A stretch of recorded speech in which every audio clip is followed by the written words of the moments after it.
Hey, what's going on, guys? Bitcoin got hammered again today. The Chinese authorities are responsible for this continuous onslaught onto Bitcoin, and the Bitcoin price has plummeted another 8% as of the time of this recording. So, I'm going to talk about what's going on with Bitcoin and kind of give you some warning signs to look out for as you choose how to engage in cryptocurrency in the near and distant future.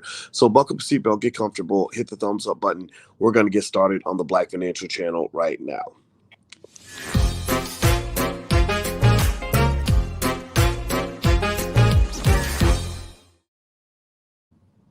Good morning, guys. Welcome to the Black Financial Channel. That's theblackfinancialchannel.com. My name is Dr. Boyce Watkins. I'm your friendly neighborhood finance professor, and I want to say good morning to everybody and remind you guys the Black Financial Channel is it's a financial platform. We talk about finances every single day, but we're built for the Black community. It doesn't mean you have to be Black to be here. We don't hate anybody. We just love ourselves. We love the hell out of Black people, and we are going to build our damn community. We ain't waiting on nobody's government check. We ain't waiting on nobody's to be Superman. We know we can do it ourselves. We are building our families. We are building businesses. We are building institutions. We are getting it in and getting it done. So if you agree that Black people should come first, if you agree that we should make ourselves a priority, unlike these government officials who never do that, then put a hashtag B and the number one in the chat. Hashtag B1 is the calling card to say that you are Black first.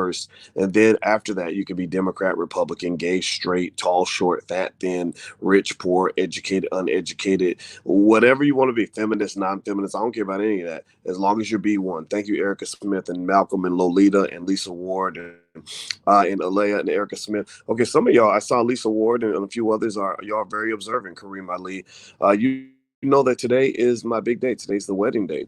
I'm getting married to the most beautiful Black woman on this earth and all surrounding planets, and her name is Dr. Alicia. I don't really talk about her last name that much, just because you got some haters and weirdos on the internet, and I don't want to have other people in my family getting bothered by the stuff we have going on here. But yes, she is a licensed therapist and a full professor of social work, a badass Black woman, and I had and I want to just I'm very proud of her, because it's hard to get a PhD, a real PhD, like the ones that take 4 or 5 years to get.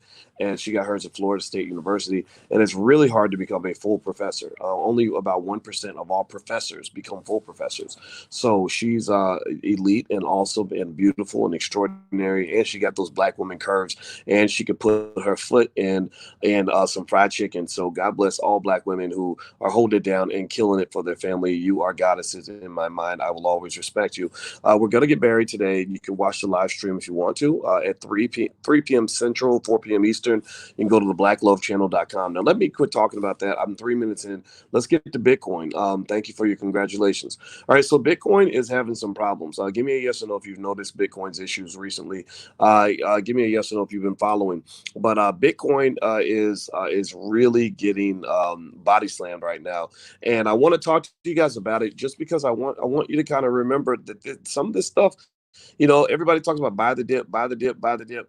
Well, sometimes buying the dip ain't always the best approach. Sometimes there are two reasons. When an asset changes its price, and again, I'm pulling my finance professor hat out right now. When an asset's price changes, it could be for one or two reasons. It could be because there's a temporary mispricing, or there's a temporary fluctuation in the price, which is all good. That's when you buy the dip. Or it could be something more fundamental. It could be a serious issue. It could be something that is more long term, that is literally saying that your asset is now worth less than what it was worth before from a fundamental standpoint. It's like if somebody gets sick, your homeboy gets sick, and you're like, hey, man, all right, man, well, in 3 days, go and get some rest, and I'll see you in 3 days. Well, about 95% of the time that's true, right? 95% of the time, he just needs 3 days of rest. He's going to be okay. But then there's that little 5% where, his what you thought was a common cold turned out to be something worse. He could have the Rona. He could have, it could be, the HIV kicking in. It could be a cancer he don't know about, right? And so what I want you to just understand is that sometimes assets get cancer. Sometimes assets get, they get some sort of long-term infection that can't really be cured by just buying the dip. And right now with Bitcoin, what I want to point out to you are some warning signs of Bitcoin. I remember I told you guys that Bitcoin is I call Bitcoin the 50 cent of cryptocurrencies. And anybody, I don't know if y'all know that. Give me a yes or no if you know that. I call Bitcoin the 50 cent of cryptocurrencies because if you remember, right before 50 Cent blew up, what happened to him? He got shot. How many times did 50 Cent get shot? Somebody put in the chat. He got shot 9 times. And if y'all remember that, 50 Cent got shot 9 times. Now, 50 Cent was lucky. He used getting shot 9 times. That became his calling card. He branded that. He made $100 million off of that. Because that's all he said every time he did an interview was, I got shot 9 times. I got shot 9 times. Well, the thing about getting shot 9 times is that sometimes it can blow your career up, but sometimes it can kill you. Sometimes actually one of those 9 shots can kill you. It's like when Kim Kardashian became a megastar by doing a dirty tape. Well, sometimes a dirty tape can propel you and make you famous like Kim Kardashian, or sometimes you end up like poor Montana Fishburne, Larry Fishburne's daughter. Y'all remember that? Montana Fishburne was hanging out with the Kardashians and forgot that she was black, and she went and she did her own little dirty tape.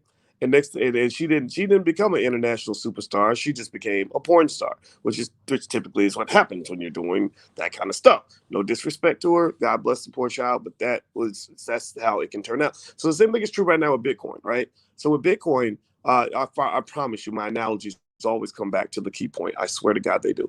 So with Bitcoin, what you're seeing is that Bitcoin's getting shot 9 times. Bitcoin has a lot of haters. Many men wish death upon Bitcoin, including the Chinese government. The Chinese government is a big hater. The Chinese government is the biggest gangster that you ever run across. Now, if Bitcoin can get around that, then I think that's going to be beautiful. But the Chinese government is not a joke. And why is that important? Well, because a lot of your price support for Bitcoin comes from China. It comes from Asian countries. Asian people invest differently from Americans. Asian people, they just love to roll the dice. Like not stereotyping, but when you look at the data, remember when I was working on my PhD, I would look at the data of investing culture of different countries, and I remember noticing that when you got to the far eastern countries, China and Taiwan and stuff like that, they would do things that were very weird when it came to stock price investing. Like they would get to the point where they would just pay any price for an asset and they will pump the price up to the point where it doesn't even make any damn sense anymore. And so if you pull those Asian people out of the market, if you pull China out, which is what the Chinese government is trying to do, they just made yet another announcement saying that they're going to crack down on Bitcoin miners. They announced also today. This is just recent. I talked to you guys about it earlier this week, but they've made more announcements since, and that's why I'm talking about it again. This is why the price plummeted this morning. They said we're going to crack down on the trading of the currency. They have reached out to all their major banks, which are bigger than the U.S. banks, and said, "Don't mess with crypto," right? And then the U.S. government is coming in and doing a backup plan. Now, China and the United States are they're kind of frenemies right now. They've got a little bit of a cold war going on, but there are some situations where they unify. It's like white people. Sometimes white people are fighting each other, but then when it comes to like oppressing black people, they be like, okay, we need to unify right now. We're gonna get together. We're gonna come to an agreement here because we both have an interest in making sure black people never get the wealth. So we're all gonna Democrat, Republican, we're all gonna gaslight black people and never talk about economics. We're gonna talk about social issues so that we can keep them from asking about the money. Well, sometimes the United States government and China find a common interest and they find a common enemy. So China and the US have found a common enemy in Bitcoin. They found a common enemy in crypto. So the United States government came behind China and made some announcements itself, basically saying they're going to go after, quote unquote, the people using Bitcoin for tax evasion or for the engagement of illegal activity. So basically, the feds are about to do a major raid on the crypto space. The feds are like, no, you're not going to go out here and make billions of dollars in the dark shadows of the internet. You're not going to go out here and just make money that we don't control. You're not going to get money. We're like the mob. You don't make money in our neighborhood without giving us a cut. And so they're going to start really digging in, and they're claiming it's kind of like how the police operate, right? The police never really go to a neighborhood and say we want to kill a bunch of innocent black people. They can't announce that, right? That probably wouldn't go over very well in the media. That's not good for their PR to announce openly that they want to just go and take down some black people. What they do is they say we're going after the criminals, we're going after the terrorists, we're going after the drug dealers. We're doing a raid or whatever. Like or in Israel right now with the Palestinians when they're blowing up all these daycare centers and hospitals and everything else in Palestine. They're like, oh no, we're going after the terrorists. We're going after Hamas. We're going after the bad guys, right? So right now, that's what they're doing with Bitcoin. They're saying we're going after the bad guys, right? We're going after the bad guys. And maybe that's true. Maybe that's what's going to happen, right? Maybe they're going to actually make the neighborhood safe for everybody by going in and clearing out the bad guys and getting the tax evaders and stuff like that, which is why, by the way, you should report your crypto on your taxes. Do not mess around and act like Uncle Sam. Don't see that money you made on your crypto this year. You better go talk to your tax person about that. Please do not get caught up in those silly situations. So they're going to go in here claiming to go get the bad guys. And I suspect that there's going to be some collateral damage. I suspect that some of these exchanges are going to get rocked. I suspect that some of the activity, the freedom that you enjoy in the crypto space is going to disappear. That is my suspicion. I definitely know that the U.S. government is trying to get in on the digital currency craze because they themselves in China and all the other governments are saying, okay, we're going to issue crypto. I talked to a friend of mine recently who's very famous who told me, he said, yeah, we should create a coin. I said, actually, that might not be a bad idea. I mean, my God, Dogecoin was literally worthless and they told you it was worthless, but now they could literally out of thin air created billions of dollars in value, right? So ultimately, there are people that are seeing this money being printed and they're going after this money, which on one hand is going to make the government kind of act a little bit weird. They're going to act like this really greedy, jealous, possessive boyfriend, right? They're going to be like, okay, I don't want anybody. Like, you ever see a man who's like really possessive of a woman, but he claims he's protecting her? Like, I'm going to protect you from all the other men that could be with you so that I can have you all to myself. You know what I'm talking about? You get what I'm saying, right? Like, I think that's part of human nature, honestly. And women can do it too. I've seen women do that, and women come up to me and maybe say, "Boys, I just want to make sure you're protected. I see all these groupies coming after you because they saw you on TV. I just want to make sure you're safe." And the next thing you know, you're hitting on me, right? And I'm like, "Wait a minute, hold up, wait. Oh, I get it now. I get the game. You're protecting me, but you're really not." Well, the same thing is true with the government. Right now, the government is claiming they want to protect the public from the dangerous people in crypto. So they're like, oh, we're going to come in and we're going to protect the public, protect. But at the same time, we're going to get paid too. At the same time, we're going to go in here and we're going to slide our own little crypto in. We're just going to stick the tip in, and we're going to go in here and get a little bit of change for ourselves. But we're going to protect you in the meantime while simultaneously what they're going to end up doing, in my view, I believe this is what's going to happen is they're going to murder a lot of these little tiny cryptos that are out here. I think that I'm not saying get out of crypto, Prometheus. I'm saying invest at your own risk. If I were to tell you to get out of crypto, I'd be a hypocrite because I'm not going to get out of crypto. I'm in crypto. I bought the dip a little bit. I didn't buy the dip too many times because I know that there's no floor to Bitcoin. If this were Coca-Cola stock, I would buy it like crazy because Coca-Cola has fundamental value that you can actually tether it to. Bitcoin doesn't have that kind of same thing going on. And also what's happening is as the Feds start to really jump in and toxify crypto, the institutions are backing away a little bit. So in major institutional investors that were going to prop up the price by dropping billions of dollars into Bitcoin are not going to do that anymore. A lot of institutional investors who were crying out that Bitcoin is the new digital gold, they're not saying that as much as they used to. Even Elon Musk, who was a big proponent of Bitcoin, is now waffling and flip flopping a little bit to the point where people don't know where the hell he stands. I think Elon Musk has gone from being a friend to Bitcoin to becoming an enemy of Bitcoin.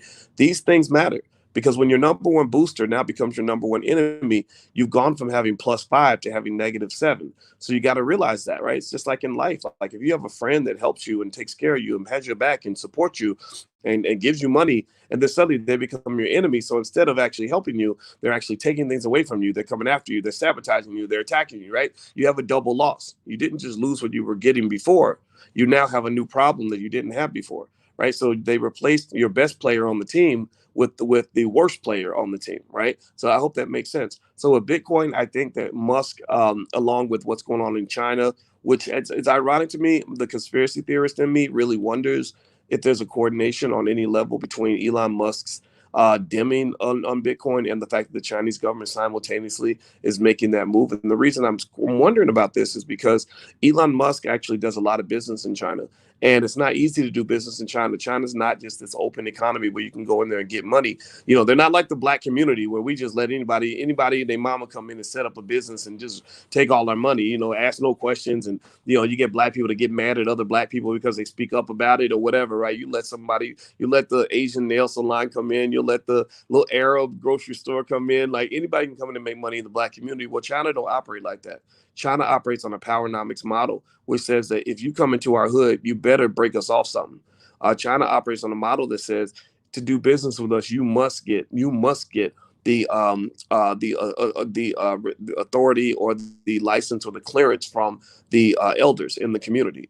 China says if you want to get money in China, you better bow. You better show respect for Chinese power, and then again break us off something. So Elon Musk is selling a lot of crypto, a lot not excuse me Teslas in China because he bended the knee for the Chinese government.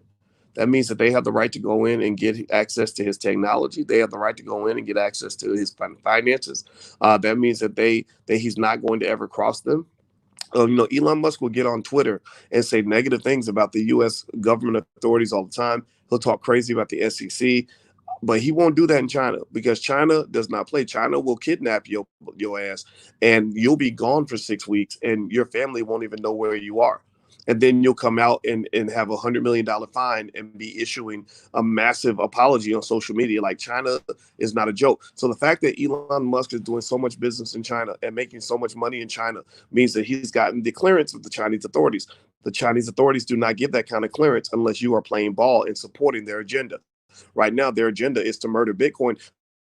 So tell me, give me a yes or no if you understand why I'm wondering if there is some sort of correlation between the Chinese dimming on their perspective on Bitcoin and Elon Musk suddenly reversing his perspective on Bitcoin. I'm not saying this is a definitive thing. This is not something I can prove. This is not something that I'm saying I know for sure. But I am saying that this is awfully coincidental because Elon Musk is acting a little bit weird right now, and I don't understand what's going on. That's just my 2 cents. Again, don't hold me to that, right? For all I know, it could be something completely different. But based on what I know about Musk and what I know about Bitcoin and what I know about China and what I see happening right now, my spidey senses are telling me that something weird is happening right now. So basically, again, I go back to that fundamental point. Bitcoin is the 50 Cent of the crypto space. 50 Cent had gangsters chasing him. He had people conspiring to get him, right? The bigger he got, the more haters he had. Bitcoin is getting big. Bitcoin has a lot of haters. There are government authorities and billionaires and wealthy people that are in the shadows, in my view, who are conspiring to take down Bitcoin. Who was going to win? Who's going to lose? I don't know. If Bitcoin is left alone to its own devices, Bitcoin is a hell of an investment. If they just quit messing with it, seriously, if they back off and just let it grow, Bitcoin will become Bitcoin will cost 100,000 and beyond. Like, if Bitcoin survives, just like 50 Cent survived getting shot 9 times, if Bitcoin can survive, then Bitcoin, mark my word, is going to be worth $250,000 in less than 5 years. I really believe that. But there are so many threats right now to Bitcoin that I'm really looking at that investment with the side eye. I want to, as the Wharton School at the University of Pennsylvania just received an anonymous donation of $5 million worth of Bitcoin from an anonymous donor. And they immediately stated that they have downside protection because people immediately were concerned about the fact that this is an asset that is incredibly volatile. In fact, let me give you an update on what's going on with Bitcoin. Hit the thumbs up button for a second while I do that. And also, just to remind you guys, I don't know if you guys know this or not, but if you want to get your kids into economics, like, that's the best thing you could ever do for them. And we actually have financial workbooks and flashcards and things like that that were designed by Black educators. And so if you want to put your kids at the top of the curve and give them opportunities that are out of this world, you feel free to go to financialworkbooks.com. The reason that that's important is because if you teach your kid how to make money, then you don't have to teach them how to go work for somebody else. You don't have to worry about, like, what profession are you going to be in. I don't even talk to my kids about, like, oh, do you want to be a doctor or lawyer or all this other stuff, because I know the university system. Remember, I've been a college professor for almost 30 years now, and I've taught at the Indiana University, Syracuse University, the University of Kentucky, the Ohio State University. I've taught in Europe, I've taught in China, etc. And one of the things I can tell you is that the university system is designed to do one thing for your Black child, is to teach them to go work for somebody else. Right. And that's okay. That's fine. We need employees. But if you do your job, like if you do little things like the $5 a day investing plan, which we talked about on this platform, then your child is not going to have to work for nobody. If your child, like, I'm serious, like, I got, my niece and my nephew and my grandkids now. I got a daughter, Carmen. I met her when she was 9, and she became my daughter. And you can't tell me that she ain't mine. And she has two daughters. And I told her, I said, honestly, your daughters are going to have hundreds of thousands of dollars available in a trust by the time they're 25 years old. So their decision to work for other people will be one that they'll make without having to do it. Right. So what I want you to kind of process is the fact that that having options is what our kids need. If our kids have options, they don't feel oppressed.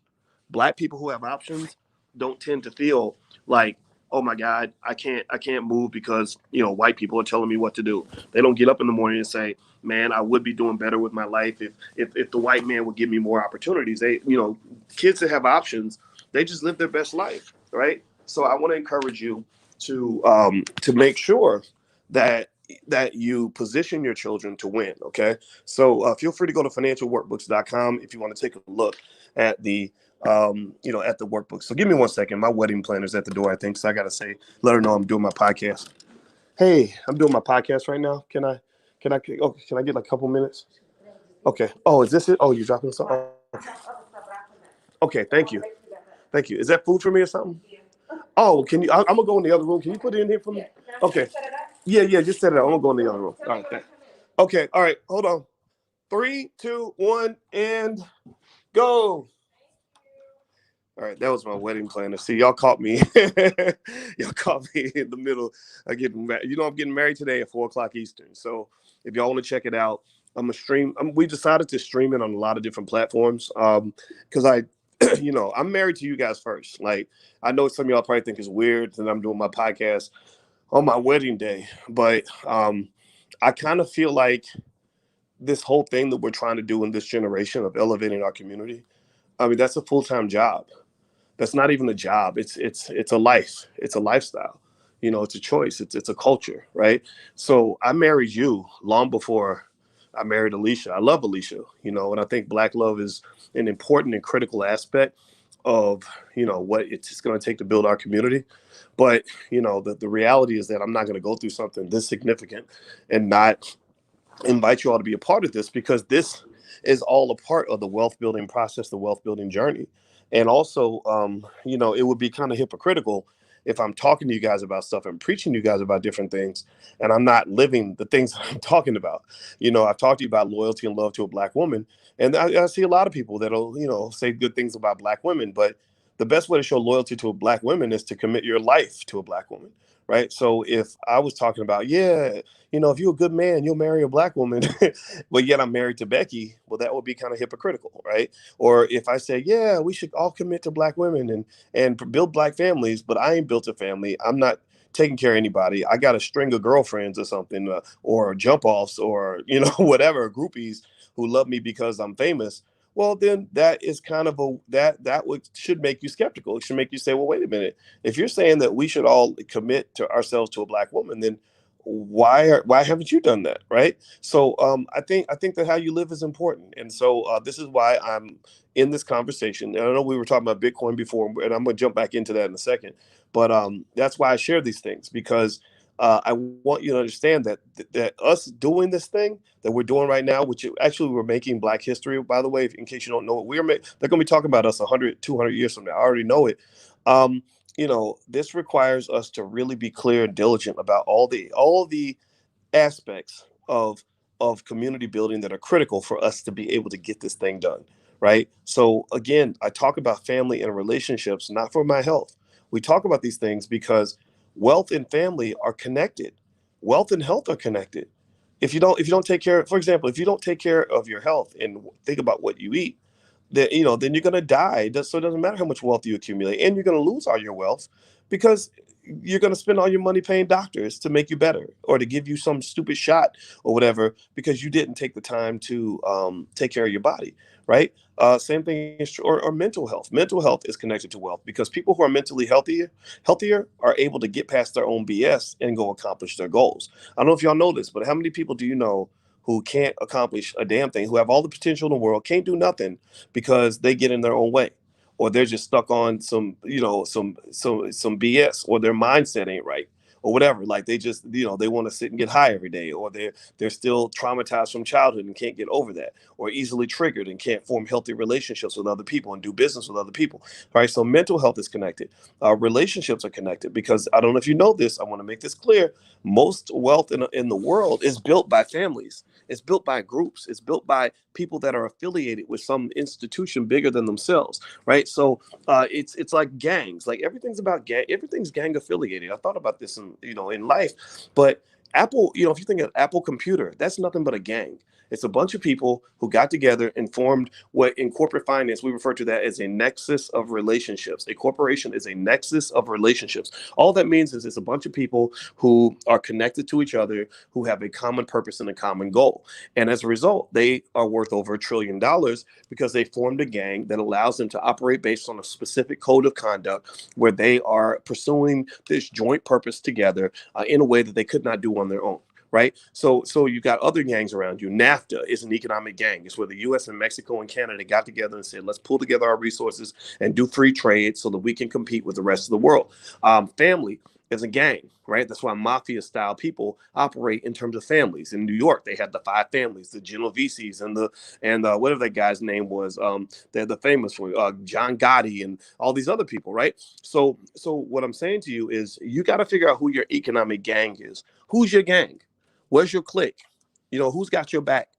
And if it's not your actual biological blood family, then you can form families in other ways. And a good way to form a family is to know how to facilitate and nurture healthy relationships. So, for example, if you are a good person and you are a person that is helpful to others, and you are a person who is supportive and who brings weight to the table, whether it's your intellect or your energy or your goodwill and your spirit, then a family will take you in. Do you understand that? Like a family will take you in. They'll take you in and make you like one of their own. So like I got kids that are not even mine, but my daughter Carmen is the sweetest child in the world. So I took her in. I said, "This is a sweet little girl." Now, if she was an angry, horrible, terrible person, I'd be like, "Nah, get away from me. I don't want to be around you." Right? But because she's a good person and she's adding to the family, then she's helping extend my legacy. She's blessed me with her children that I get to call my grandkids. So I get to extend my legacy because of that relationship, right? So form healthy relationships. That is how you succeed. And I emphasize this point because that is in complete contradiction to what you're hearing in the Black community. A lot of stuff that you hear in the Black community, not everywhere, but all the time, but typically, like, for example, on the internet, with people, fighting and throwing stuff at each other and trying to take each other down and cuss each other out. I don't think that's really productive. That's not very helpful, and I just want y'all to understand, the time I knew I was a true wealth expert was not when I took my finance classes in college. I was the number one finance student in the entire University of Kentucky. I got the Wall Street Journal award for outstanding graduating senior in finance. I don't know if I've ever mentioned that, but I did. And then I wasn't an expert yet. I knew a few things, but I didn't know what I know now. Not nearly as much. I knew probably 10 times more now. And then I went and I did my master's, and I still wasn't an expert. When I got my PhD, I still wasn't an expert, even though I knew a lot. I know a lot. I knew a lot then, a ton of stuff, right? But I didn't know what I know now, and I didn't know all the things that are involved when it comes to wealth creation. It was really over time when I started to really study the Black community. And I studied all the things that are happening in our community that seem to have nothing to do with wealth. I studied the music that we listen to. I studied the way we interact with each other. I studied the weird war between Black men and Black women. I studied the politics in terms of how the politicians manipulate us. I studied the wealth gap and the wealth transfer that occurs when we're supporting white-owned businesses. I looked at the way our neighborhoods are structured. I looked at how many millions of us are working for white people and giving our wealth away by working for other people. And I looked at the culture, right? And then I realized, okay, now I think I see it a little bit better. I now understand clearly that all the things, the reason that wealth seems sometimes elusive is because a lot of the things that impact your ability to build wealth are things that you don't even think have anything to do with wealth. Like I've seen guys who literally don't even understand, like if you run around with a bunch of different women and then you're making babies with those women, or you're just even laying down with them, even if you're not making babies, like that's affecting your wealth for a few reasons. One, because the more time you spend chasing ass, the less time you can spend chasing money. The more time you spend chasing ass, the less time you can spend chasing money, right? So you're not working on your goals because you're working on trying to get some. Okay, I don't blame you for wanting to get some. Black women are beautiful. I understand that. But at the same time, Ice Cube used to have a song called Ass Over Cash. And that's probably why me and Ice Cube are friends to this day, because I got that song. I understood it. I played it for some of my friends. They didn't get it. Maybe they didn't like it, but I got it completely, right? So the other thing too is the other mistake you're making is that every time you lay down with a woman like that, you're taking a big risk. You're talking about somebody who could be crazy, who could go out and accuse you of only God knows what. And you're a black man. If she accuses you, you're done. Like, you're fried. Like, they're going to believe you're guilty just because you got an accusation. So you're laying down with these women, this woman you just met an hour ago, because you think she's the prettiest thing in the world. I get that. But the problem is that if she's the wrong one, if she's vindictive, or if she is just a crazy person, like I've literally seen that, where there are people that can literally make up stuff in their head to the point where they believe it happened and it really didn't. It doesn't matter what you say at that point. So at that point, here's the deal. This is where I'm getting back to wealth. Pay attention now. I hope you get it. Give me a yes if you're following what I'm saying there. I know I'm going way off from Bitcoin. We started with Bitcoin, but man, we got to go around the world, because this is a big day for me. I'm getting married, so I'm reflecting on a lot of things. We get married at 4 o'clock, by the way. I'll live stream it. But here's the deal, right? So now you done got accused of some stuff. So you can't be building nothing. You're in defense mode. See, anybody who's ever played a sport in their life understands that it's very difficult to score points on defense. I mean, unless you are the Tampa Bay Buccaneers in the Super Bowl, you can't really score a lot of points on defense. So when you're playing defense and you're fighting for your life, how the hell are you gonna build a multi-million-dollar company when you're trying to just stay out of jail? you ain't trying to get to the top, man. You're trying to avoid the bottom. Heaven is not an option when you want to you're headed to hell in a handbasket. Just laying down with those random women, you're taking a chance. And if you value yourself, again, a lot of this also comes back to self-love. If you value yourself, you're gonna say no. I know I could probably sleep with you right now, and I'm honored by that, but I need to get to know you before I risk putting the life of the king on the line to be with you, because I am as important as the president of the United States in my book. And we're not going to let the president just go anywhere, because he has threats everywhere, right? The same way they protect Obama, the same way they protect Trump and Biden in the White House, I'm protecting myself at that same magnitude, at that same level of scrutiny, to ensure that I do not allow myself to be exposed to anyone who might do harm to me. And until I know you, then we're not going to do this. I don't care how pretty you are, how big your booty is. I'll admire it from a distance. That's what bosses do. That's what bosses do, guys. You got to hear that, man. I hope y'all hear me on this. I mean, I'm saying this as a guy who, believe me, when I became more well known and had a little bit of money in the bank, I suddenly became much more handsome than I was before. I don't know how it happened, but for some reason I just became much more handsome. Like, yeah, I know I lost a little weight. Y'all made fun of me because I went through and got my teeth fixed and everything. Got this Tiger Woods smile now, but even before then, just because I was known, or I'd go places and people would give me respect, I had women approaching me that probably wouldn't have approached me when I was at little scrub in grad school making. I looked at my tax return from 1998 just the other day. I made $11,000 that year. A lot of these women that would approach me today would probably not have approached me when I was a scrub of a grad student who didn't even know how to dress, who was making $11,000 a year. So the point of the matter is to say that you have to have discernment. Like, anybody who wants to be a king, a boss, a leader, a success, you must have discernment about who you allow into your life, because there are a lot of toxic, crazy, sick people out here who will bring nothing but poison and chaos and heartbreak into your whole existence. They will ruin your life to the point where they might have you in a casket. Seriously. And I can keep going on and on. I ain't even talked about child support. I ain't even talked about the poor guy who's 30 years old, who's got 8 babies, mamas in 6 states or whatever, right? Who's trying to pay child support on 8 different households because he couldn't control himself physically. Oh, that guy's going to struggle. I mean, I don't even care if you're in the NBA and you're making millions of dollars a month.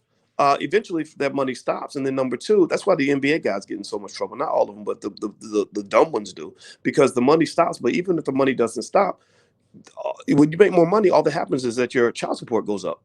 So you've got people chasing you down, literally counting all your money before you even have it. So you can't even build in solitude, because every time you build a brick on the building, somebody's grabbing that brick and pulling that brick away. So what I'm saying to you, overall, and this is just, and I'm gonna stop talking about it because I'm getting long winded on it. I apologize. I hope that this has helped you. Is that everything you do must link back to the big goal. What is the big goal? Well, if the big goal is liberation and freedom and Black power, then you got to think about that. If the goal is also tied to wealth, which liberation, freedom, and Black power is connected to wealth, you got to think about that every day. And it's going to affect the food you eat. It's going to affect the spaces you roll in. It's going to affect the women or the men that you allow into your life. And so, I talk about me and Alicia, especially for young people who are just trying to get some guidance. Because I don't think I'm a stupid person, and I think I can actually maybe help you a little bit better than maybe some of the people around you who maybe haven't figured these things out yet. They can help you in other ways, but I want to help you in this way. But I want you to just understand that all these things factor in when it comes to how you make your next move. So every move must be a boss move if you're going to be a boss. And I'm going to just tell you like this: bosses move differently. People who have financial freedom move differently. Intelligent people move differently. Successful people move differently. Happy people move differently. Free people, free Black people move differently. So I want y'all to move differently. So everybody type the word different in the chat, because I need you to be a little bit different from the masses, because mainstream media is designed to brainwash Black people into the most self-destructive behavior possible so that you can destroy your life. And then you can just sit back and say, oh, it must be racism. I need the good white folks to come save me. That's what the play is on their end. I don't blame them for that, but I need your play to be a little bit different. So type the word different in the chat to let me know that you get what I'm saying. Thank you, James and Camille and Mecca and Jamar. All right, great. Okay, I appreciate y'all letting me do this. You don't know how I operate. I kind of want to make sure you get everything you need to know, and I want to share my brain with you. And yes, so today we're getting married. If you want to watch the live stream, I would really appreciate it if you guys went and subscribed at the Black Love channel.